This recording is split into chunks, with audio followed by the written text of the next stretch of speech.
bien choisir son hypnothérapeute? Alors c'est assez simple, il suffit de se focaliser sur deux choses très importantes. La première, c'est de se faire confiance. Faites-vous confiance. C'est très important de vous fier à votre instinct. Vous savez, cet instinct qu'on a lorsqu'on rencontre quelqu'un pour la première fois. Cette espèce de sentiment particulier. Tiens, cette personne, je l'aime bien, cette personne, je l'aime pas trop. Votre thérapeute, ça doit être cette personne, je l'aime bien. Parce que si c'est pas le cas, le travail risque de prendre plus de temps ou de ne pas fonctionner. Et l'état d'hypnose a besoin d'un minimum de confiance, même si c'est pas un indispensable, mais pour que vous puissiez le vivre de la meilleure façon possible, pour obtenir un changement rapide, car l'hypnose c'est du changement rapide, il est important pour vous de bien le choisir, de bien sélectionner la personne qui vous accompagnera. Ça c'est le premier point, faites-vous confiance, vous allez voir que c'est assez simple, vous allez sur le site internet, vous lisez ce qui est présenté, en général les personnes ont écrit leur site par eux-mêmes, en tout cas leur page des sites internet, et regardez surtout les photos ou les vidéos, vous pouvez les trouver, et posez-vous la question, est-ce que cette personne, j'ai envie qu'elle m'accompagne? Dans les bons comme dans les moins bons moments, parce que l'hypnose en cabinet, l'hypnothérapie, c'est aussi traverser des émotions, quelles qu'elles soient.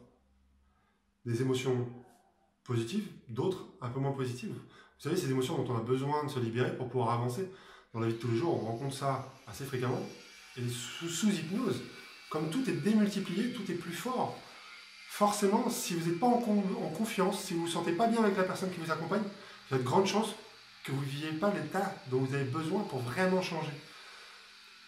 Du coup, faites-vous confiance. Hyper important, première chose. La deuxième chose, vérifiez que la personne est formée correctement. Qu'elle a été formée dans une des grandes écoles, que sont l'Arche, l'IFHE, Synapse. Il y en a d'autres, hein, je cite ces trois-là, mais si vous cherchez un petit peu sur Internet, il y en a 10, 12 à peu près.